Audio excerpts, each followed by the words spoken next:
পুরনো ঢাকায় যে ঘটনাটি ঘটে গেছে, যে ছেলেটি মারা গেছে বরঞ্চ তার সাথে হয়তো যুবদলের সম্পর্ক আছে, কিন্তু যে খুন করছে বা যে হত্যা করছে তাকে তো অন্য জায়গা থেকে, আমরা যেটা খবর পেয়েছি, অন্য জায়গা থেকে নিয়ে আসা হয়েছে।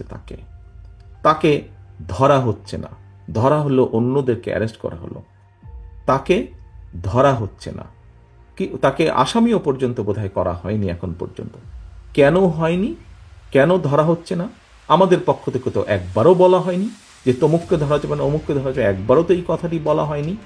আমরা বরাবর বলে দিচ্ছি, একটু আগে যেটি আপনাদের সামনে বলেছি, বরাবর আমরা বলেছি অন্যায়কারী আইনের দৃষ্টিতে তার বিচার হবে। দলের সাথে তার কি সম্পর্ক, কিচ্ছু যায় আসে না তাতে।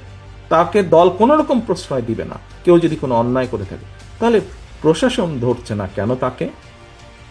আমাদের এখানে রিজভী আহমেদ সাহেব পরিষ্কার বলেছেন, দলীয় অবস্থান থেকে আমাদের যা যা করা প্রয়োজন আমরা প্রত্যেকটি যেটি যেটি জেনেছি, তদন্তের পরে যাদের যাদের সম্পর্কে প্রমাণিত হয়েছে অভিযোগ, আমরা আমাদের দলীয় অবস্থান থেকে তাদের বিরুদ্ধে ব্যবস্থা গ্রহণ করেছি।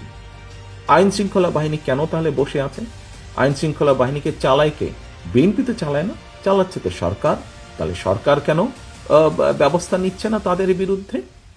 সেটি দলেরই হোক বা সেটি অন্য কোনো লোকই হোক, কেন ব্যবস্থা নিচ্ছে না?